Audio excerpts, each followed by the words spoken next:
Hello, I'm back in Brazil, back in Brasilia, back in Serra do Serra. Today for lunch was okra, rice, and chicken with piqui. Piqui here at home, right? And look at what's left of the piqui, just to show we know how to eat piqui, right? Hey, by the way, those 3 weeks I spent in Europe, right, in Lisbon, right, I missed seeing an ant crawling on the wall, right, seeing an earthworm, hearing a rooster crow, hearing a dog bark, hearing the birds chirp. Here at home even more, right, seeing a G icon, being attacked by a rattlesnake, finding a snake inside the house, almost stepping on a scorpion, seeing lots of lizards, right, everything clean, right, silent, neat, organized. Now I wonder, right, these people, and I just saw the news, that they still consider South America, right, Africa, and even part of Asia, as their backyard. Well, there are big multinationals giving orders about how we should treat the environment here in Paraguay, Peru, Bolivia, Colombia, in our Amazon, in Africa, right? They want to give orders from there. It's the colonizers' mania. But I didn't see any birds. I saw a sparrow here, an urban pigeon, right?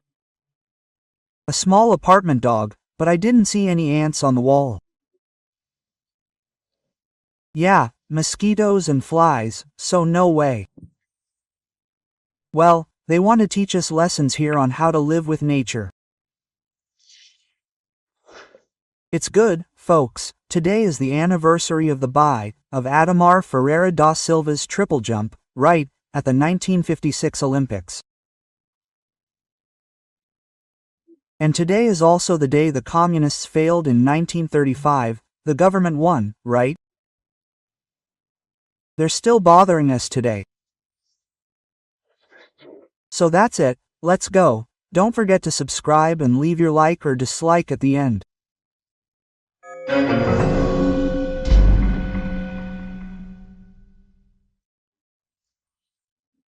So, today's first topic. I saw that Fernando Haddad spoke at FEBRAB on Friday. It was a disaster. The dollar rose again, the real depreciated. Oh, and the capital of Brazilian companies listed on the stock market has collapsed again, and he said the economy is in Lula's head. Look, folks, they ran an election campaign based on pure propaganda, not discussion. Nobody knows what the plans are. Oh, let's abolish privatization. They're already announcing that, they're confirming it. There's no more privatization of the post office, Dataprave, the port of Santos, Embrapa, Petrobras can't sell assets anymore, right? That kind of thing. Petrobras, poor thing, everyone's afraid they'll take Petrobras again. Now I see Alckmina, this transition crowd, but 300 people have already filled the Banco do Brasil Cultural Center building. There's no room for anyone else, it's too many people, right? But he told me, look, no reform will be reversed, not even the union tax will return. And now, who speaks for whom, right? I saw the news that Lula is arriving in Brasilia. Well, interesting that the news says Lula will arrive and impose the constitutional amendment proposal, PEC, of the Gastanca Ferrotado. That's what they're saying, the well-behaved news. It's the news. Urgent news. I'm worried about institutional journalism, even with a degree. It's been 51 years. I've only seen journalists defending freedoms, the Constitution, law and order, counter censorship. But not now. What happened? My God. Well, there's one exception.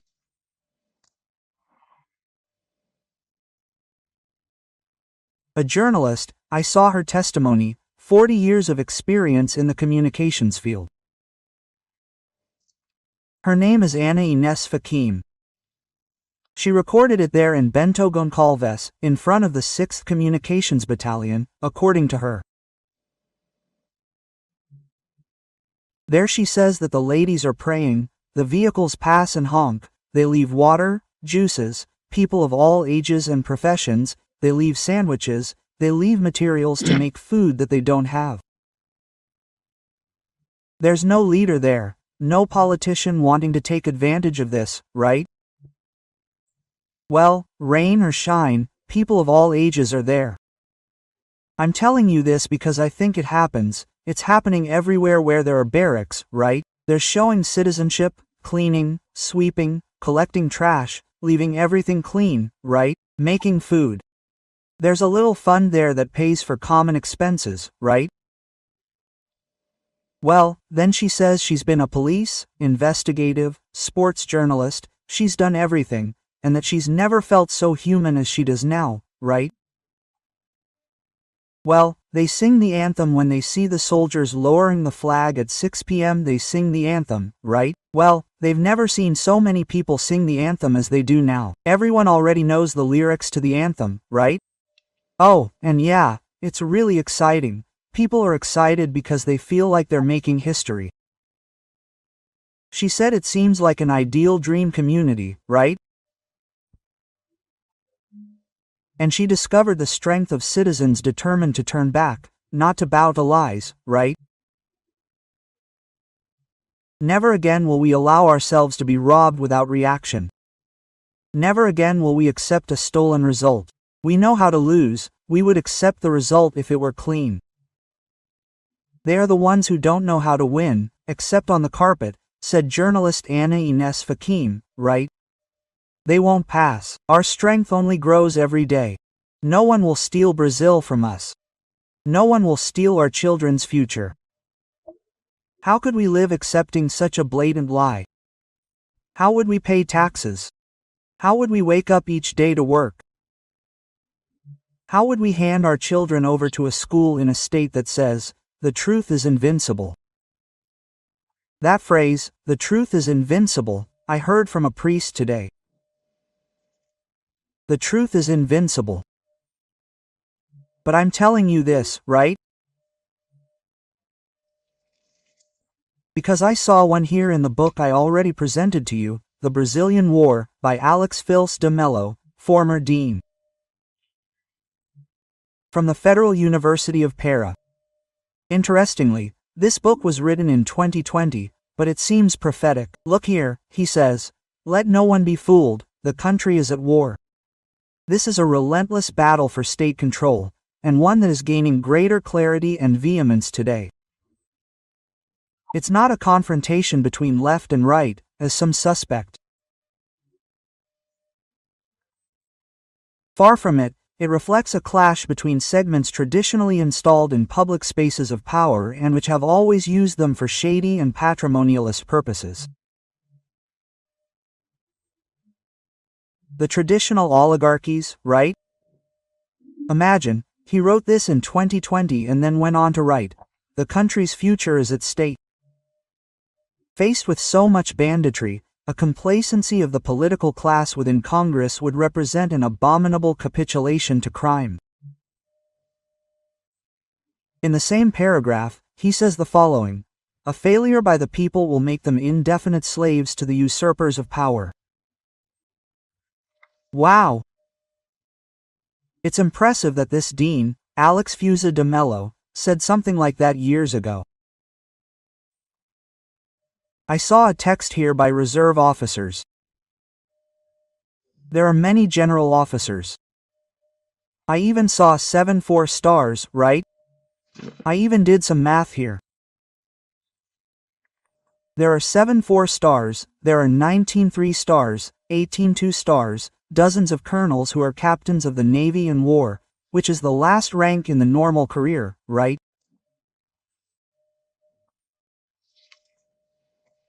Well, an excellent text showing that, I saw a speech by a reserve Marine admiral too, because the active ones don't speak, right? Well, just like the President of the Republic doesn't speak, he was there in the hand, He didn't speak because he's an interested party. He can't appear as if he were encouraging the people, as if he were ordering the people to the front of the barracks. He can't, that's why he's silent. Now, this Marine Admiral saying like this, it's not taking power, no, because the power already belongs to the people. That's what the first article of the Constitution says. All power emanating from the people, in their name, will be exercised through their representatives or directly. If the representatives are not representing, right, or if there is doubt about an election result, the alternative is direct power of the people. This is the most obvious power, right? The most original, right? This is the absolute power, the supreme power. It is the people, it is the origin, it is the strength of power. It is so much so that it is in the first article of the Constitution, because the rest of the Constitution is a function of the people, for the people, of the people, right? Representatives who were elected as constituents to create the Constitution that is being successively violated, right? As you say, as you remember, you insist, and it's obvious, he's stating the obvious. The former inspector of the Court of Justice of the country's capital, Judge Sebastião Coelho, right? Just now he mentioned something that I found strange, that Minister Alexander Moraes gave 24 hours for the bill to include one more request, right? He asked to review the second round and gave 24 hours to include the first round. He reminds me, listen, no judge can order anyone to include anything else. All the judge can do is, if they don't understand, give 15 days, not 24 hours, to judge. Quote.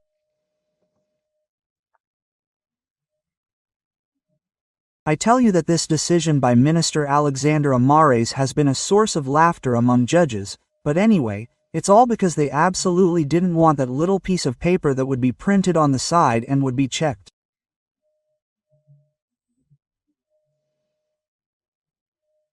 Or now show the source code. There you go. Lost.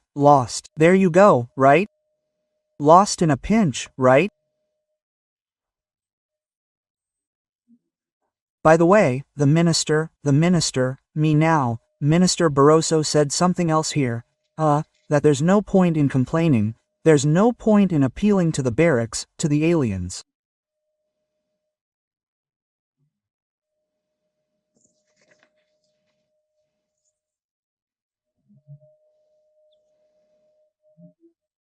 Yes, every day we watch something new, but I miss Peaky and watching Formiguina again from Brasilia. Alexander Garcia.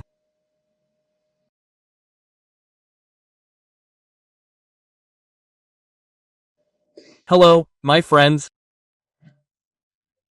It's time for our conversation this Wednesday, November 30th, Evangelical Day, which is also federally recognized as Evangelical Day.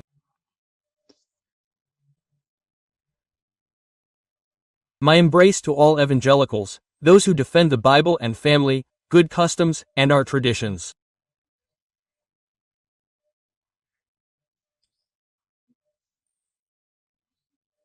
And today, since we're in the World Cup, is also an anniversary.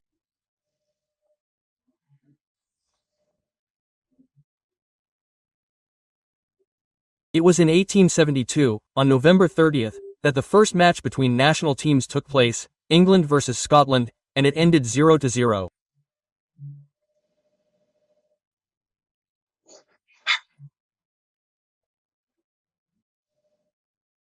I wonder how a sport has thrived when, in the first match between two national teams, no points are scored, no decision is made without a winner or loser.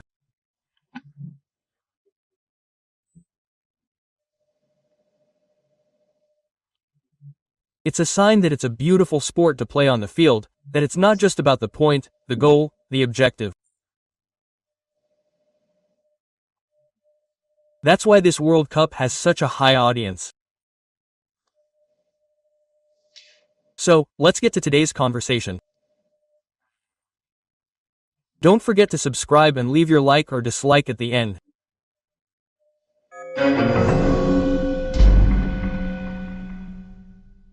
That's right, Folks. Right now, the World Cup is in Qatar, but a decisive game for Brazil is being played right here, right now, our future. Our grandchildren and great-grandchildren are also involved in this, even if they don't know it. Today, for example, I think for the first time, with Rodrigo Pacheco as president, the Senate got a little closer to a large portion of the Brazilian people who need answers.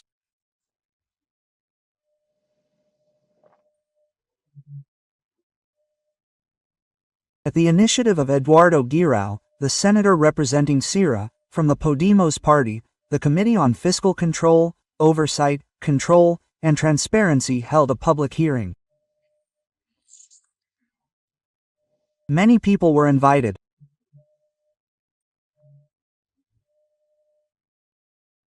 Many representatives, many senators, and many people attended, including jurists who were harmed by the actions of Supreme Court justices, outside of due process, disrespecting Article 5 of the Constitution, which speaks of freedom of expression, freedom of opinion, right?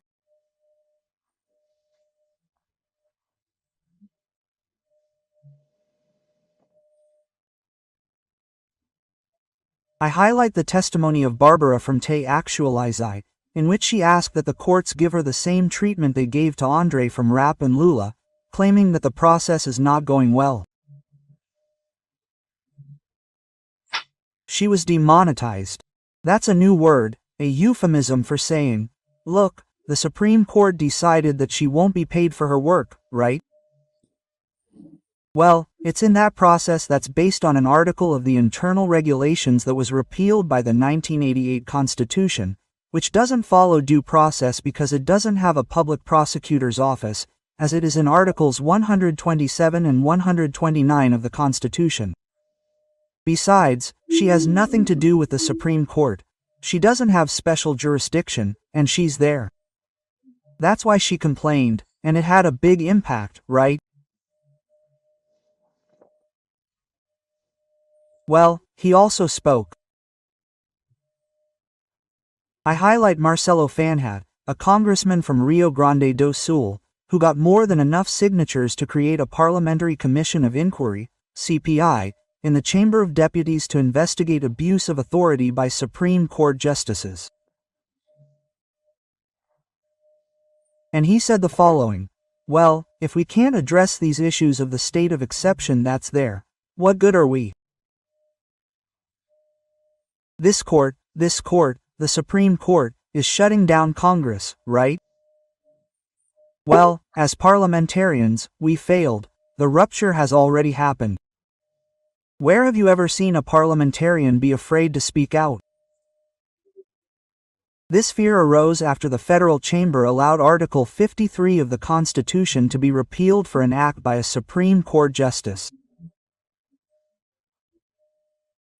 When Congressman Daniel Silveira was arrested for his opinion, in fact, for anything he said, he could not be punished, as is written in Article 53 of the Constitution, that deputies and senators are inviolable for any words.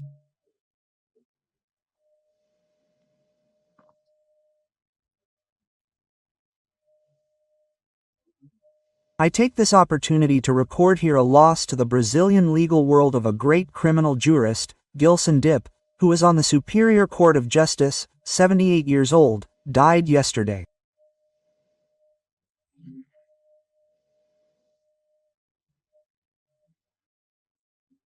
I was reading here, I was watching one of his last interviews, it was on the Magala's website, open the quotation mark.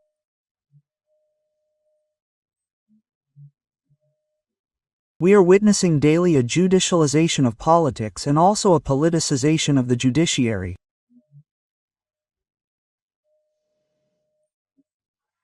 So this has meant that the judiciary's response has been more than just service. Jurisdictional, but he often ended up practically legislating on issues he shouldn't have.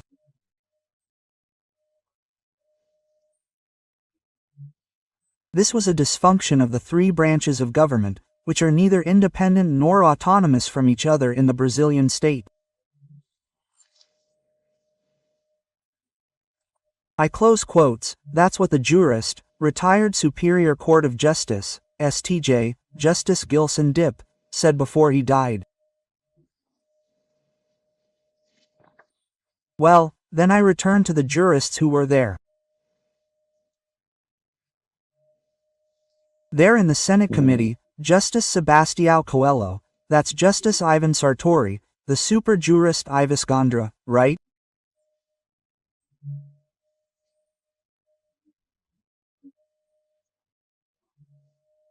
And all three saying that there was an international rupture, an institutional rupture, that had already happened and nothing more remains for the President of the Republic, since it is his constitutional role, having sworn to defend the Constitution, to apply Article 142. That's what they said, right?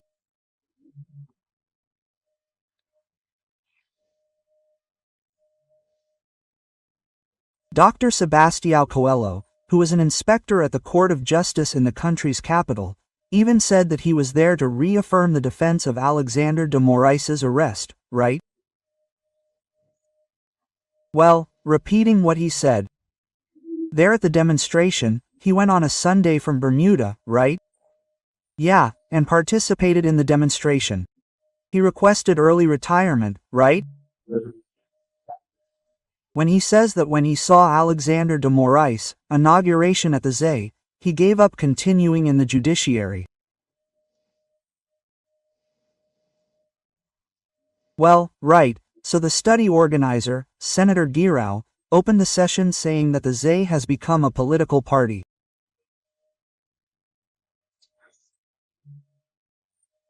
They also spoke, right, I mentioned Daniel Silveira, engineer Carlos Rocha, from the Instituto Voto Legal, the Argentine Fernando Cerramedo and Fabio Weingarten, right, all of them referring to election issues, right? Why is there all this uncertainty regarding the elections? 7 senators spoke, including the best-known ones, Spiridio Amin, Marcos Rogério, Magdo Malta, who was recently re-elected, right? And Marcos Duval, right? 10 representatives also spoke, right? Including the newly elected Gustavo Gayer, Bia Quises, Carla Zambelli, Atone de Paula. Well, I wanted to change the subject a little with the news that yesterday the president-elect invited Zé Múcio, from Pernambuco. Zé Múcio, I say Zé Múcio because I've known him for 40 years or more. I met him when he was young, invited to be Minister of Defense. Thankfully, he wasn't invited back to return to Celsin Amorim or Jacques Wagner, who would have had problems. Yeah, but he was, when I knew him, he was with the PFL, he was on Marco Maciel's team, and the PFL is a right-wing party, as you know. He was on Marco Marcel's team. He was elected and re-elected as a federal deputy 5 times, if I'm not mistaken. Then he ended up at the Federal Court of Auditors, from where he's retired. He was even president of the Court of Auditors. I still don't know. I know he was invited by the president-elect. I still don't know if he accepted or not. Guys, I just learned that Argentina, which was considered one of the largest consumers of meat in the world, per capita in the world.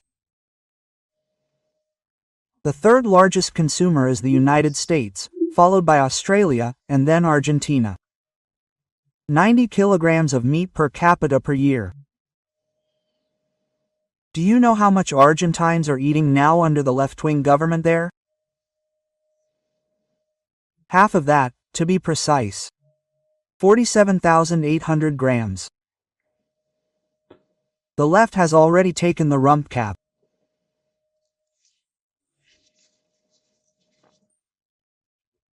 Well, and here, folks, on the contrary, the IBGE just released, we have the lowest unemployment rate in the last 7 years, 8.3%.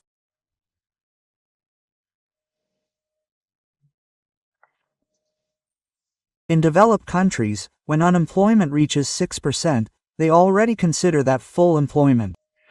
There are almost 100 million active Brazilians. I'm talking about formal employees, controlled by the IBGE. and the income of these active workers has risen 4.7% in the last 12 months. From Brasilia, Alexander Garcia.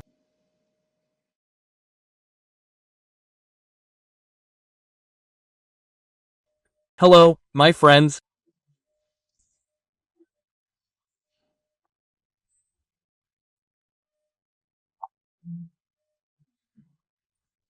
On this July 7th, this Thursday, I want to talk to you about a young doctor, 27 years old, who is both a martyr and a hero of medicine, because Vitor Procopio Trindade, the son of my colleague Jose Maria Trindade, from Jovempan, who raised him very well, right?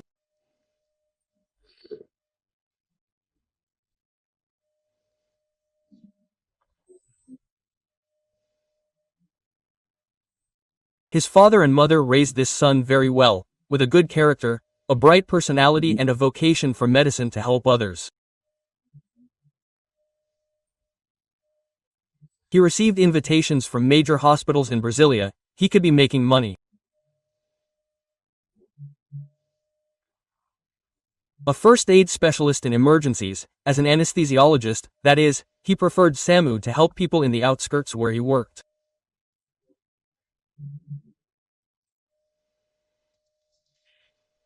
He gave himself all the time. He was treating someone almost on the border with Goiás. He treated that person and returned in the SAMU ambulance.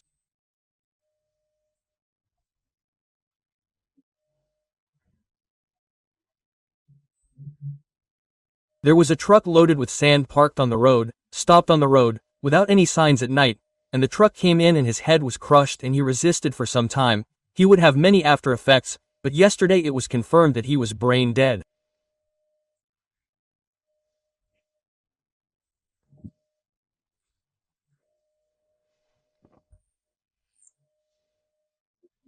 Well, his father told me that he wore the SAMU jumpsuit, those boots, as if it were a cloak.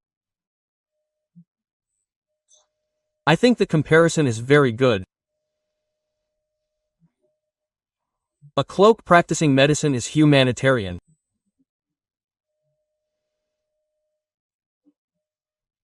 So much so that today he was still donating himself to those in need.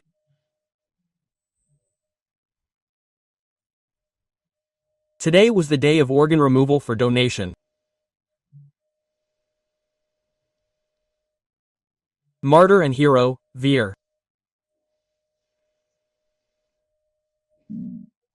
Well, folks, I want to talk about another 27-year-old person who was martyred. On July 7th, 17 years ago, in 2005, in the center of London. It wasn't exactly on that day, but because of that day. 15 days later, Jean Charles de Menezes, a man from Gonzaga, was killed by police officers on a subway. They simply shot him because 15 days earlier, 4 terrorists had been killed. With 3 bombs in the subway and 1 bomb on a bus, they killed 52 innocent people and injured 300 people.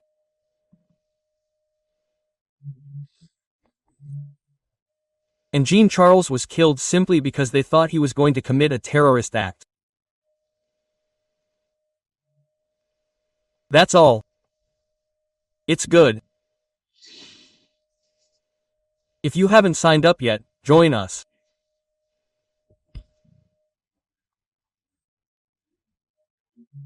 And at the end, don't forget to leave your like or dislike.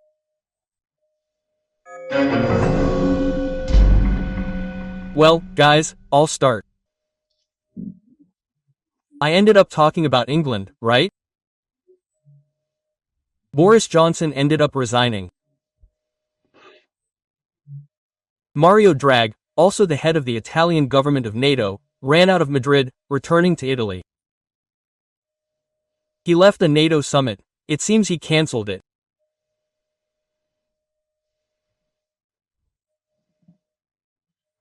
They're paying 2 prices. Their poor handling of the pandemic and their poor handling of sanctions against Russia, which have turned against the West.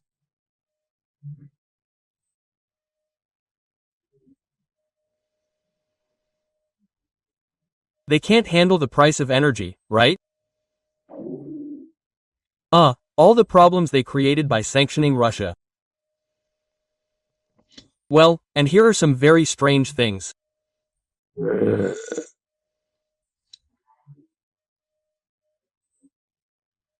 Well, as you know, 2 ministers from the Superior Electoral Court were invited by the Senate's Oversight and Control Committee to speak the day before yesterday about judicial activism and the independence and harmony of powers.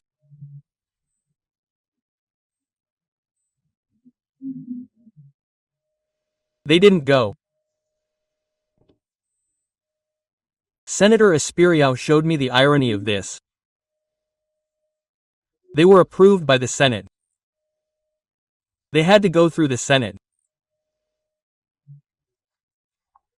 They had to count on the favorable vote of senators to become ministers, and they won't answer to the Senate. And we know that they talk about Brazilian domestic politics. Abroad, in the United States, in the United Kingdom, as we know, we've seen, including issuing prejudgments or opinions, which is not appropriate for a judge. A judge has to be impartial, neutral, and can't go around giving opinions on issues that they can later judge, right? Imagine giving opinions on the government of one of the candidates that they're going to be in the election, right? Or even on 2 candidates, right?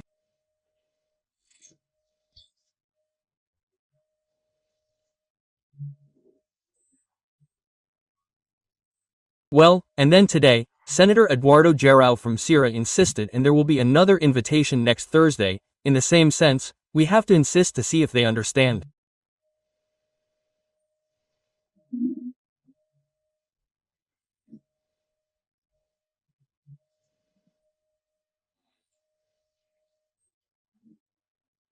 Well, in the Senate, Senator Plinio Valerio, who is from Amazonas, reminded us that they do not give explanations to the Senate.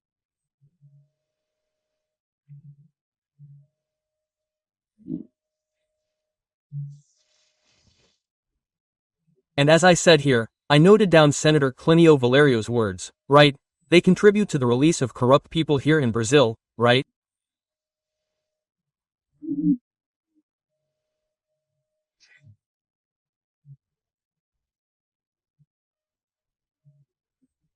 Yesterday I quoted a friend who is a lawyer who told me that criminal law in Brazil is a disaster right now. In Rio Grande do Sul, police chased car thieves, fired back, and the thieves reacted, and 3 thieves who were arrested were released because they said the police should not have shot.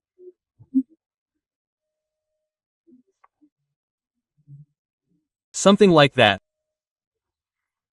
It seems that justice is against law enforcement and in favor of criminals. It's the opposite here. Then Senator Plinio Valerio reminds us that the corruptors are in jail. The entrepreneur is a guy who gave money to corrupt people, and the corrupt people are free. It's incredible, right?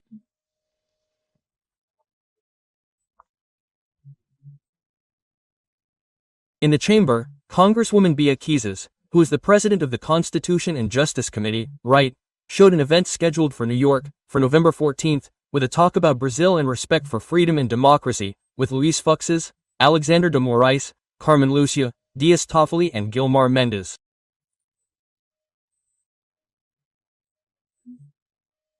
The next day it's about the economy, right?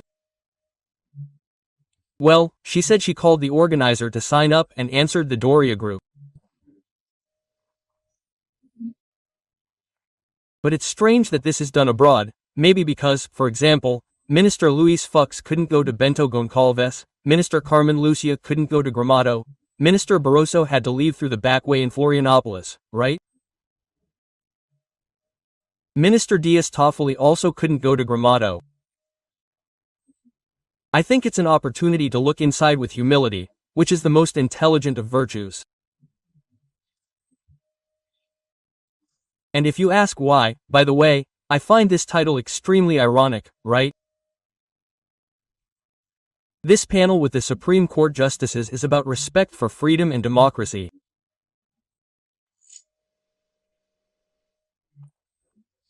It seems like it was an ironic post by someone, in the spirit of Volta.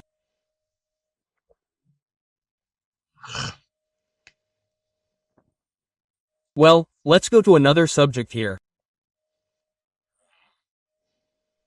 Hey, guys, have you noticed the amount of electoral polls? Yeah, 2 or 3 every day. This story must make a lot of money. Now, does anyone care?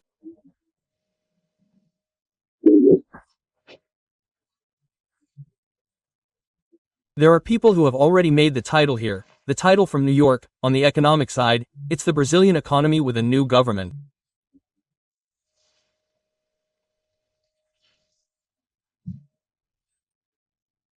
Hey, I saw a picture there of rectors who were asking Lula for more money for the universities.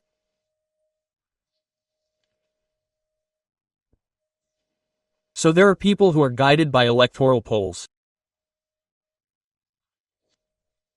Guys, have you seen, are you following Wimbledon? Rafael Nadal is going to be a dad now. The guy ran on the court at 4:20.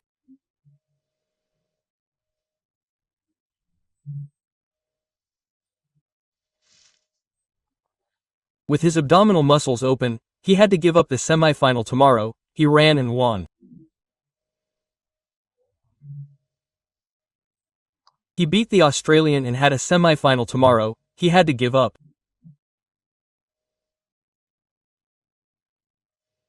Look at the human overcoming of the pains of his own body.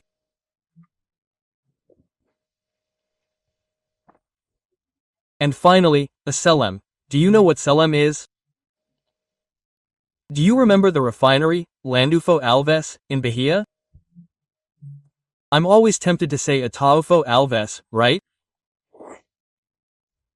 Landulfo Alves. It was sold by Petrobras and is now ACLEM. Selem has already lowered gasoline prices by 5.2%, starting today. It reduced diesel and S10 prices by 9%. Starting today, and it said it was because it lowered oil prices. Well, Selem, the Arab capital. Coincidence, because it did this in the same week that President Bolsonaro, April, participated in the Brazil, Arab countries economic forum in Brasilia, Alexander Garcia.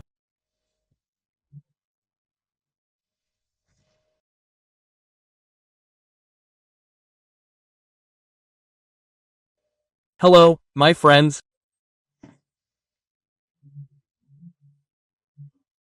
It's great to meet you this Sunday, August 21st, the day of Maria Quitteria's death.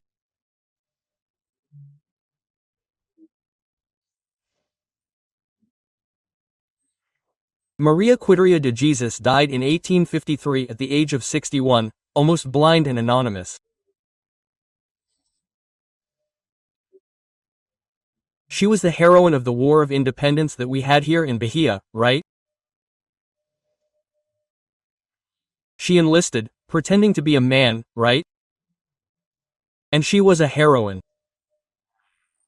Well, it's written in the book of heroes of the country.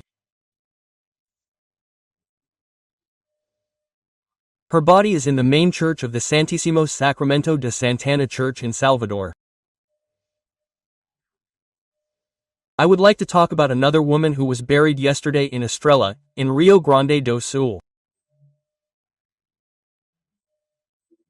She died at the age of 95. She was also a prominent woman at a time when women didn't have the prominence they have today in radio.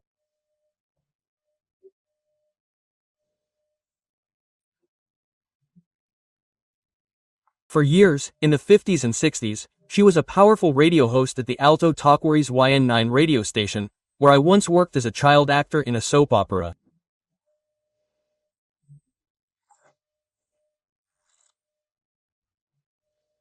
Hey, Nell Leonard, you're a great star, you're part of the city's history.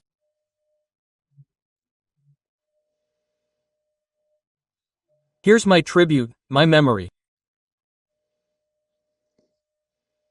So, let's get to today's topics. Don't forget to subscribe and at the end, leave your like or dislike.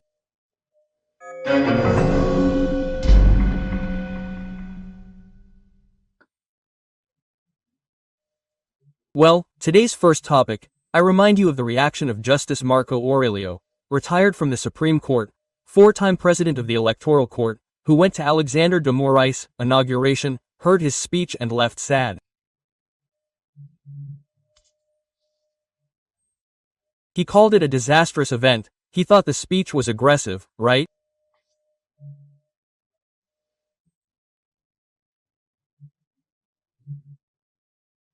And now a judge, with 30 years of experience, from the Court of Justice of the country's capital, ombudsman of the Regional Electoral Court, Sebastião Coelho da Silva, in the middle of a plenary session of the Court of Justice, he says, "Look, I'm asking for my retirement because I can't use the exact word.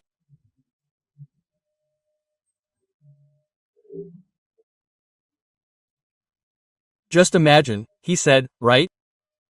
I can't say another word. I have to be very careful with them, with my words. Imagine if a judge said that. Imagine the psychological situation of the country. People are even being careful when they speak. It seems like Big Brother, like George Orwell's, the older brother, controlling everything, listening in on things. In fact, we saw an episode of gossip, espionage within opinion groups, conversations between people. It seems like the Soviet Union of another time, doesn't it? In fact, it seems like 1984, doesn't it? Well, but back to the judge, he used a euphemism, "I'm not happy," right? So I can't go on.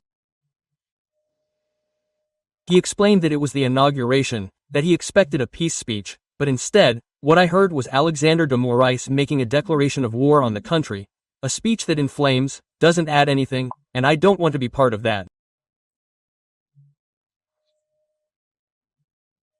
So he's saying that he's going to work until the last day, he's going to comply with the Constitution, the laws and the court decisions, but he says, "I'm not going to comply with a minister's speech." Whether in office, on Twitter, or on social media, the judge must be sober. When the judge speaks outside the proceedings, it causes discord. And no, that's not how justice is done. Justice must do justice and peace, right? There you have it. Have you ever heard this Judge Sebastião Coelho da Silva in 30 years? Does he give his opinions out there? No, never. He has only spoken in the records so far. He will leave with his head held high. But his statement was so strong that it generated reactions in defense of Alexander de Moraes.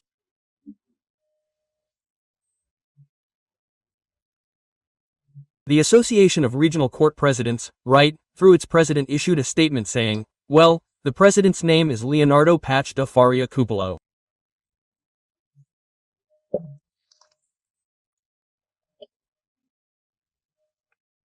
The note reads as follows. COPTRAL, which is the acronym for this association, has full confidence that the respectable ministers, together with the 27 TRE presidents, conducted the 2022 elections with the imperative tenacity to maintain the integrity of the electoral system that has been strengthened in Brazil for 90 years.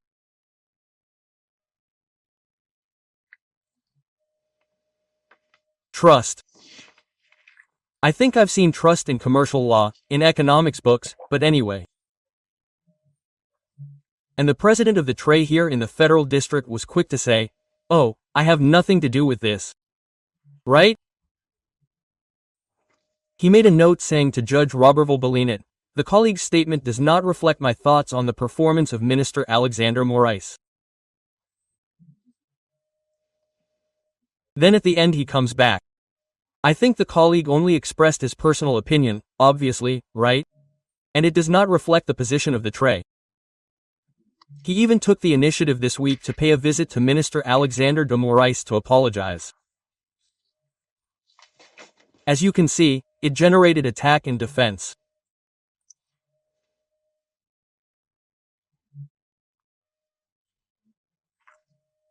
I have been receiving phone calls from people who do not say this in public, who are first instance judges and appellate judges also complaining about the deviation of the judge's impartiality.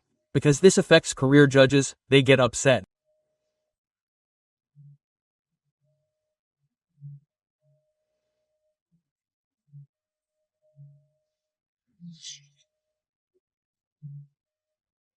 That is why I have been saying here that our legislators, who have constituent power, should change to reach the Supreme Court as a career judge of law, who has the vocation not to defend a cause as a lawyer, but to defend the law, the Constitution, justice, peace and impartiality, right?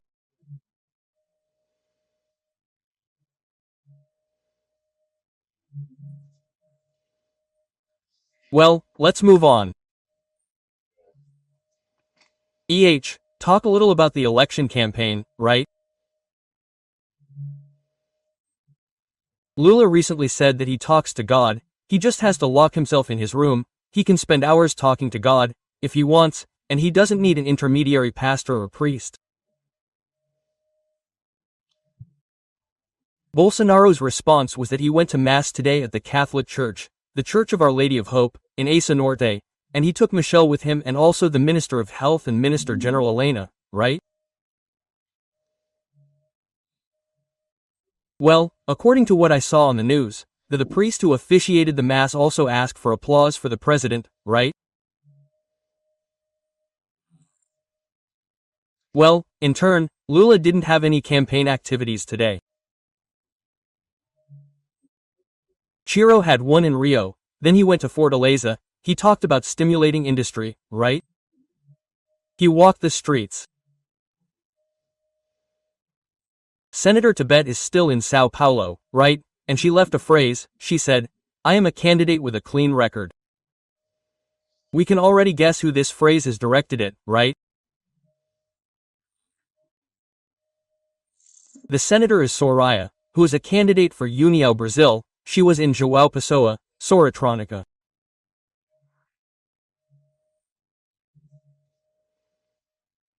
Well, anyway, it was a modest demonstration by the candidates today.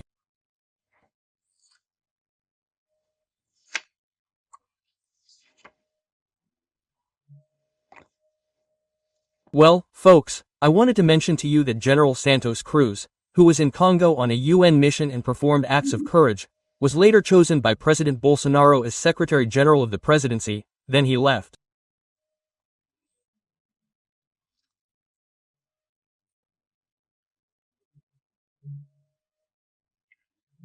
Now he was called by the Secretary General of the UN, who is Portuguese, to lead an investigation into terrorist acts in the war between Russia and Ukraine. Right? Well, right now there's another one, right? Well, they blew up the car of Putin's main advisor, but he wasn't in the car, his daughter was there, who had nothing to do with it.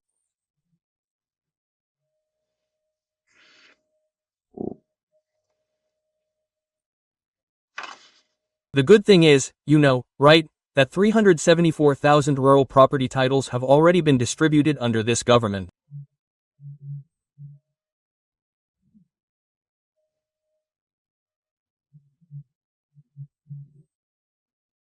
I mean, 374,000 landless families have become rural landowners with the right to take out a mortgage, to inherit their children, right?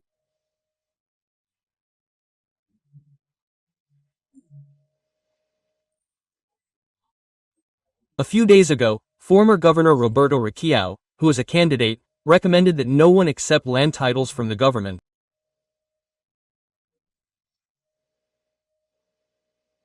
He even said that only with God's signature and with a notarized signature.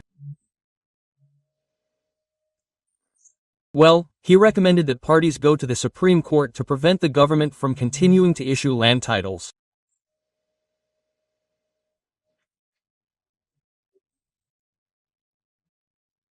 It didn't work, because in Londrina, they just went to a settlement called the MST settlement, and 179 property titles were handed out to 179 families, right?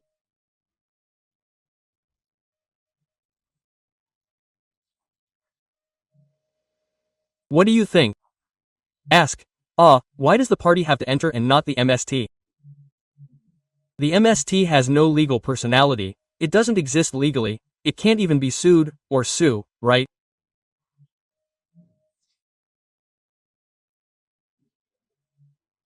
Well, and now on Thursday in Paranauapebas, in Para, in a settlement called Palmares, the MST prevented INCRA from delivering 120 property titles to 120 families. In other words, it wants to prevent the liberation of these people who are, well, dependent, let's say, on the MST. The MST controls these people, it's losing out there, the size of the MST is decreasing, because there are fewer and fewer landless families. It's more or less like what happens in the Northeast, where those who operate water trucks, deliver water and so on and promise water, prevent the water from arriving from the São Francisco River. It's more or less the same thing, right? Well, I mentioned land. Alison Paulinelli, for the second year in a row, was nominated for the Nobel Peace Prize. He didn't found Embrapa, as many people think. Embrapa was founded during the previous government, the MICE government, I think it was Cern Lima, Minister Agriculture, but he expanded and discovered tropical agriculture, the savanna, which is Goiás, Tocantins, Distrito Federal, there you have it, Mato Grosso do Sul, right, Southern Maranhão, Southern Piauí, Western Bahia, right? That strength. He made a statement now saying that if there is no stupidity or ideology, Brazil is capable of feeding the whole world, just with productivity, right? Right, without cutting down a single tree, right? We expand this production. Look, when he started, in 1975 there was 40 million tons of grain production. Now we are going to 300 million. Do you think any country in the world has managed to do this? No one. No one, especially in Europe, right? No one. Well, that's it, folks. Alison Paulinelli will be awarded the Nobel Peace Prize in a year of war again, right? He himself doubts that, since there is a year of war, someone will work to end the war, but he worked to end hunger, right? Well, because Malthus and others said that the world would have a war over food, there would be a war because of hunger. And as we know, there is a food supply. What we have to solve financially is the lack of resources to buy food. From Brasilia, Alexander Garcia.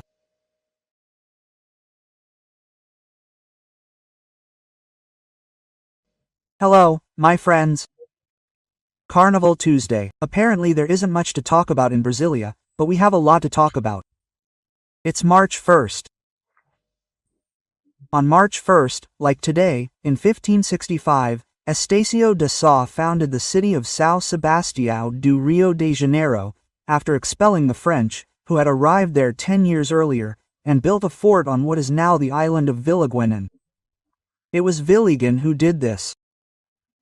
And they founded a new city there on Flamengo Beach, on dry land, right? Of course, after the landfill, right? And even Otter Gloria, right? There was even a pottery factory there, Requeterie, right? They expelled the French because the Portuguese Empire could not allow another empire to set foot here. It even looks like Eastern Europe. The Russians and the Americans fighting in Ukraine, fighting on terms, right? One with weapons, the other with pressure.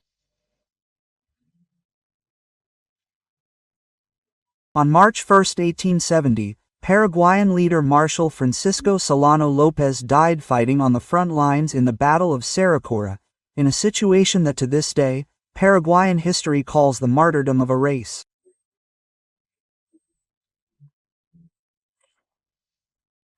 So much so that when our ambassador, future Foreign Minister Mario Gibson Barbosa, arrived there, the embassy was vandalized that same night.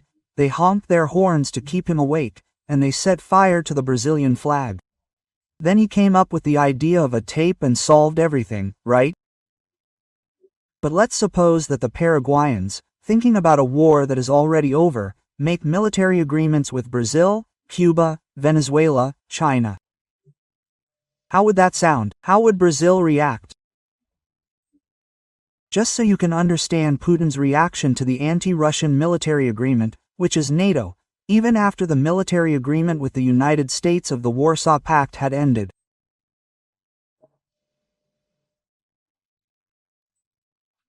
March 1, 1845, the Gauchos surrendered to Caxias in the Treaty of Ponche Verde.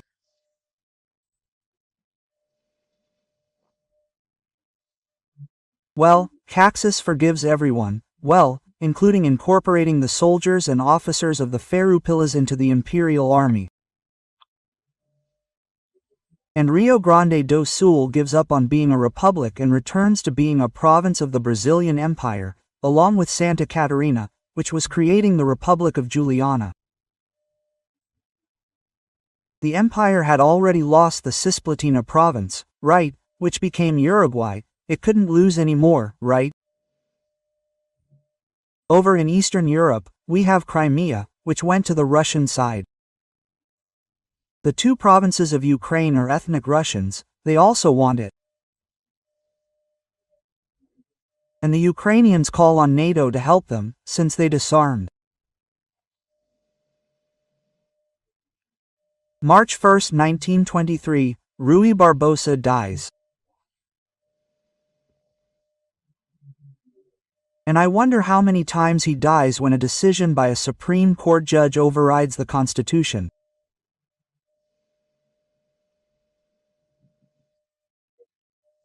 Subscribe and don't forget to leave your like or dislike at the end.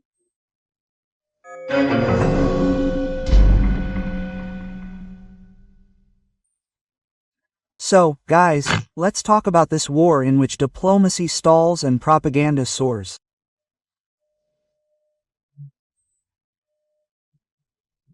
And the irony is that the disinformation that was created in the KGB by the communists in Moscow is now making Russia a victim of this disinformation. It's losing the propaganda war. The war side is probably winning, but it's losing the propaganda war, because propaganda is being dominated by pro-US agencies, right? By the way, here in Brazil too, right? Because we have Veso, this is already cultural. I've seen this since I was a little kid, right? That we are a species of people who always follow the cultural trends of the United States. And this is another one, right? Well, in this context, right? I saw that a granddaughter of Khrushchev who lives in the United States, Nina Kuchova, is causing a lot of repercussion, right? She says that Putin has to be condemned, that he is evil, because he dared to challenge the Western Front, the so-called NATO military front, which is led by the United States. NATO continues to wage its Cold War, although the Warsaw Pact was dissolved along with the Soviet Union. And then we look at the United States, right? Obama spent 8 years with wars. Trump spent 4 years without wars, and Biden came in and there are already wars. It's like that, a strong leader already has that power of deterrence in his power. Nobody messes with me. A weak leader, no, right? And the danger is that a weak leader pushes the button. This is a strong leader who doesn't push the button, right? Well, I wrote it down here in order. There are so many things, right? By the way, we've already forgotten what Biden said in the election campaign, right? He threatened Brazil. He said that if Brazil doesn't stop destroying the Amazon, it will suffer severe economic sanctions. It was at the same time that Mr. Macron took an old photo, put it as if it were current and said that Brazil was destroying our home, right?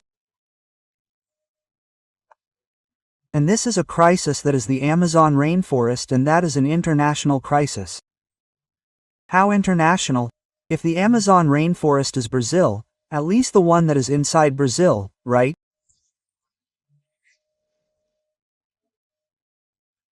In fact, this war is leaving Brazil with a positive side, which is that we look inside ourselves and ask ourselves why we depend so much on potassium that comes from Russia, which can come from Belarus, which can come from Canada, right?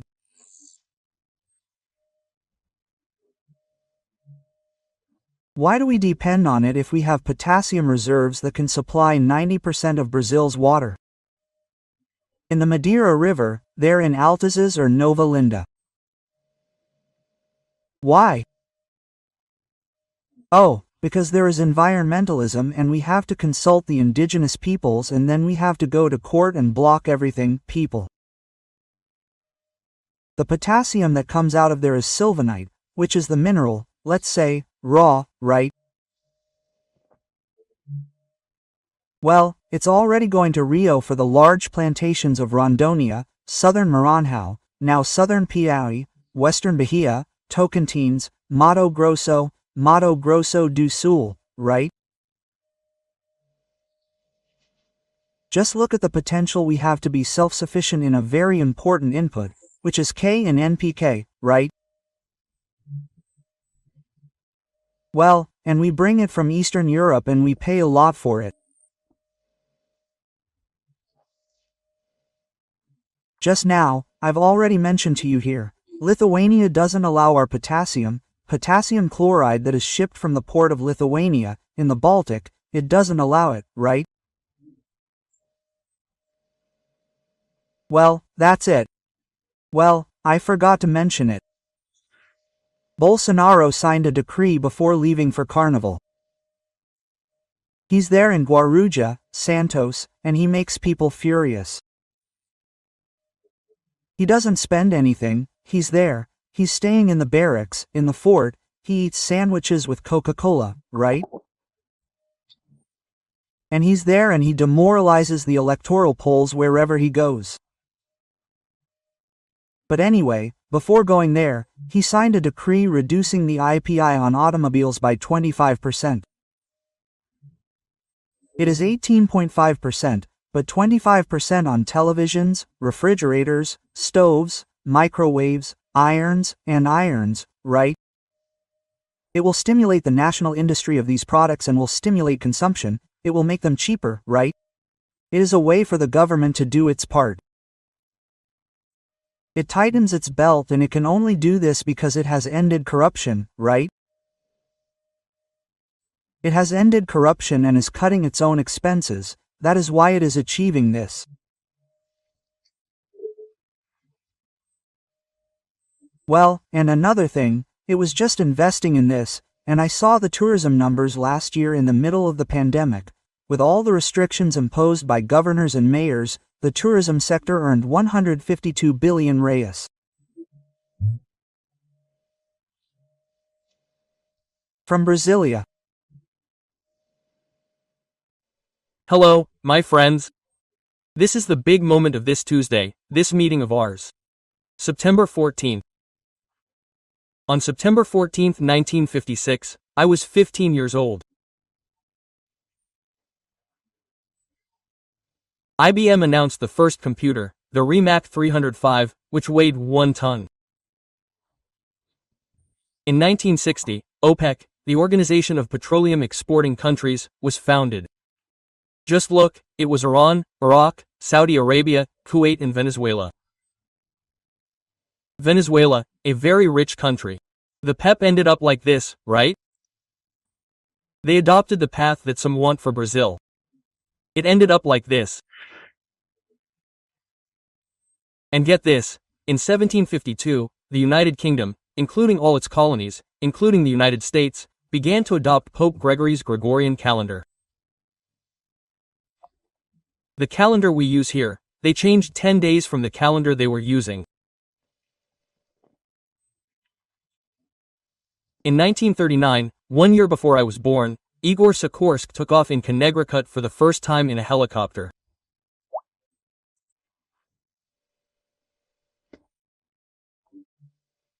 Well, yesterday I talked about Laura Cardozo's 94th birthday, and she's still working. We have to mention these examples. Laura, at 94, is still working in her profession, in her mission as an artist, right? And Lieutenant Brigadier Cloves Pavon, who I met when he was the Air Force's Research and Development Director, also celebrated his 100th birthday. He was the first Brazilian to fly at twice the speed of sound. He did it in an English plane, back in England, always in a good mood. He reached his 100th birthday in a very good mood. That's how we should do it. Very good. So don't forget to sign up, to join us so we can reach our 2nd million, and at the end to give us your like or dislike.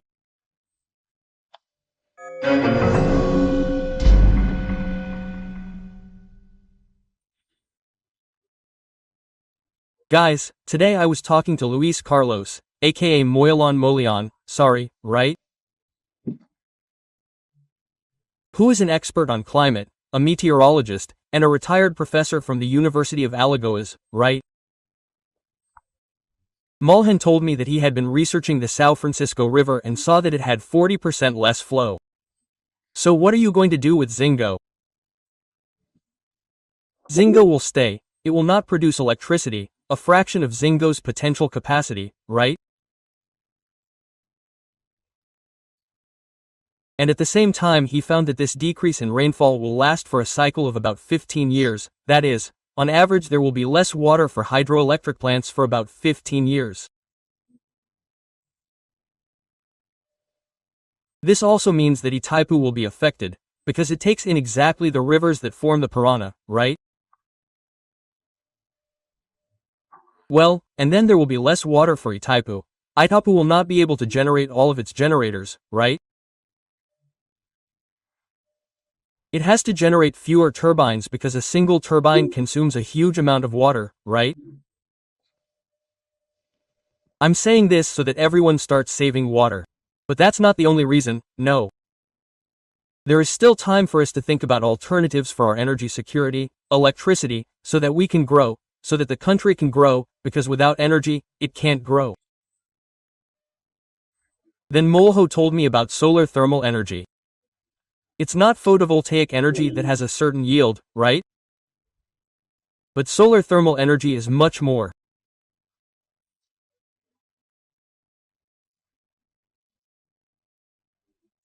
It's made of helical, parabolic troughs that reflect light at a point that heats the water, or even mirrors that reflect sunlight onto a tower where the water is stored.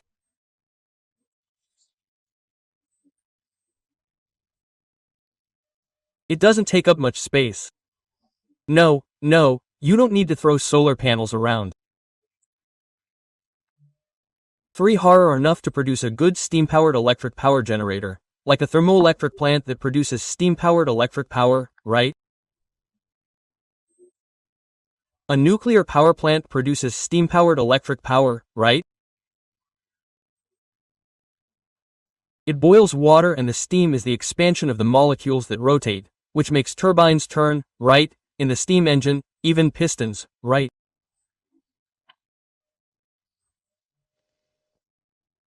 So, the pressure generated produces electric power and more, right? Since the heat is not wind, it can be stored so that the plant can continue to rotate at night. Look into solar thermal power generation. In 2 years we can build a bunch of these plants and there is a guarantee, because we are very dependent on rain, about 80%, right? Clean energy, great. Cheap energy, great, right? But this solar energy is absolutely clean, right? There is no pollution. Well, it is water vapor that can go into the atmosphere as boiling water, right? Solar heating can reach 600, right? The concentration of sunlight there is in these troughs or helical forms. There is even a term here that I didn't know, right? Well, Fernal too, right? Germany is the first in the world to use this energy production. Germany, which is a more than temperate country, is a cold country, right?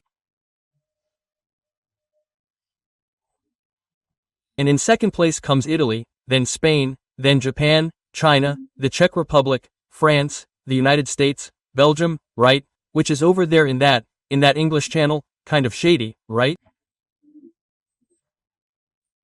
Well, South Korea. And here the first experience is in Petrolina, right? The Israeli Brasilia, Brazilian, in fact, they're in Petrolina, first experience. Well, here's the idea. When Professor Malhan was supposed to send me more subsidies, then I'll pass it on to you.